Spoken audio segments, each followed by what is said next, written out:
박정래 당대표의 모두 발언이 있겠습니다. 국민의힘은 위헌정당 해산 심판의 날이 멀지 않았음을 명심하시기 바랍니다. 지난 17일 장동혁 국민의힘 대표가 수감 중인 내란 수계 피의자 윤석열을 만나고 와 본인의 SNS에 힘든 상황에서도 성경 말씀과 기도로 단단히 무장하고 계셨다며 하나로 뭉쳐서는 헌법을 파괴하고 민주주의를 공격한 범죄자입니다. 이 무슨 회개망측한 짓입니까? 끔찍하고 참담합니다. 그 정신세계가 참으로 잔인합니다. 어떻게 이런 일을 할 수 있습니까? 공당의 대표가 그런 내란 수기를 미워하며 응원하다니 국민에 대한 심각한 배반 행위입니다. 심지어 장 대표는 싸우자고 투쟁까지 선동했습니다. 내란에 동조한 과거를 반성하기는커녕 오히려 내란 세력과 손잡고 단단히 무장한 내란 수계 피의자와 또 다른 계엄을 꾸미자는 말입니까? 이는 제2의 내란 선동이고 헌정 파괴 시도입니다. 도저히 묵과할 수 없습니다. 헌법은 정당의 목적이나 활동이 민주적 기본 질서에 위배될 경우 해산 심판의 대상이 된다고 명백히 규정하고 있습니다. 국민의힘이 내란의 망령에서 벗어나지 못한 채 반헌법적 행위를 지속한다면 위헌 정당 해산은 시간 문제일 뿐입니다. 민주주의를 파괴하려는 세력은 끝내 무너지게 되어 있습니다. 더불어민주당은 완전한 내란 정산으로 내란 동조 세력의 폭주를 반드시 막아낼 것입니다. 국민과 함께 헌법과 민주주의 그리고 대한민국을 끝까지 지켜내겠습니다. 이번 캄보디아의 우리 청년 구금 사망 사건을 해결하는 과정에서 청년 문제에 대한 많은 부족함이 있었던 것 같습니다. 우리 국민의 안전과 청년들을 위해 보다 노력하는 민주당이 되겠습니다.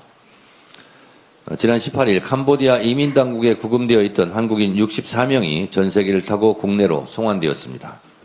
현재 정부 합동 대응팀은 캄보디아 당국과 증거물 교류 등 긴밀한 협력 체계를 갖추고 범죄 근절과 남아있는 국민 송환을 위해 총력을 다하고 있습니다. 또 10월 중 범죄단지의 배후 조직들을 거래 제한 대상으로 지정하여 금융 제재를 가하는 방안을 추진하고 노력할 것입니다. 우리 당의 재외국민대책단도 직접 현지에 방문하여 교민들의 민원도 청취하며 맹활약했습니다. 옆에 김병주 단장을 비롯한 황명선 최고 그리고 이모선 의원, 홍기원 의원 수고 많았습니다. 대책단은 캄보디아 상원 하원을 만나 협력 방안을 논의했고 수사 공조를 위한 TF 구성과 코리안 데스크를 설치를 제안했습니다. 또 이번 사태로 생업이 막혀 생계 어려움을 겪는 교민 여러분의 상황을 살펴봤습니다. 저도 우리 교민들의 피 끓는 사연을 접하고 마음이 참 무거웠습니다. 피해가 확산되지 않도록 끝까지 철저히 대응하겠습니다. 대책단 김병주, 황명선, 홍기원, 이모선 4명의 의원님들 수고 많으셨고 앞으로도 이 문제에 대해서 계속 노력해 주실 것을 부탁드립니다. 분명한 것은 선량하고 성실한 청년들의 삶이 피해받아서는 안 된다는 것입니다. 범죄를 저질렀다면 반드시 처벌받아야 하고 그러나 범죄로 내몰리기까지 세심히 살피지 못한 사회의 책임도 동감합니다. 여전히 우리 국민의 납치, 감금, 의심 신고가 이어지고 있습니다. 우선적으로 잔혹한 폭력과 위험에 내몰린 우리 청년들을 구해내고 청년 문제에 대한 근원적인 대책을 마련하겠습니다. 성실한 삶이 상처받지 않도록 모든 청년이 안전하게 꿈을 이룰 수 있도록 민주당이 책무를 다하겠습니다. 오늘 사법개혁안과 허위 조작 정보 근절안이 연이어 발표됩니다. 검찰개혁에 이어 국민이 부여한 시대적 소명인 3대 개혁이 모두 첫 발을 내딛습니다.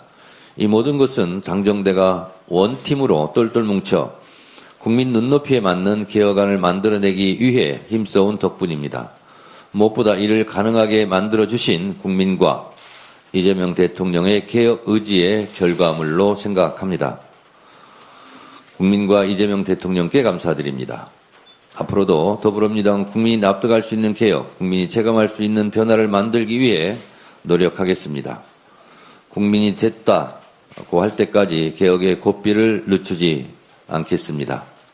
개혁은 자전거 페달과 같아서 페달을 밟지 않으면 자전거가 넘어지듯이 개혁 또한 마찬가지입니다.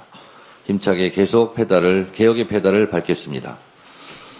남은 후속 작업도 한치의 오차 없이 철저히 준비해 3대 개혁을 끝까지 완수하겠습니다. 어제 언론 매체에서 여러 보도가 있었습니다. 재판 소원과 관련해서 여러 가지 물리적으로 또 추석 연휴 등 사법개혁 특위에서 이 재판 소원 문제에 대해서 논의를 하다가 마무리를 못해서 당 지도부의 의견으로 재판 소원에 대한 입법 발의를 할 예정입니다. 사법개혁 특위 안에서 빠졌다는 것이지 사법개혁 안에서 빠졌다는 의미는 아닙니다. 재판 소원도 민주당의 사법개혁 안이라는 것을 다시 한번 분명히 말씀드립니다. 김건희 등의 국정농단 특검을 흔들려는 세력들로 인해 특검 수사가 멈추거나 방해받아서는 안 됩니다. 특검은 역사적 사명감을 갖고 흔들림 없이 수사해 주시기 바랍니다. 김건희 국정농단은 3대 특검 중 가장 수사 대상이 방대해 특검 기간이 끝나기 전까지 제대로 마무리하려면 수사에만 집중해야 할 시간입니다. 김건희 씨 등 죄가 있으면 수사를 받고 처벌받는 것이 당연합니다. 죄를 덮기 위해 수사를 방해하는 일은 없어야 할 것입니다. 김건희 특검을 비롯한 3대 특검은 방해 세력에 굴하지 말고 끝까지 수사를 완료해 역사에 좋은 평가를 받기를 바랍니다. 흔들림 없이 수사해 주시기 바랍니다. 감사합니다.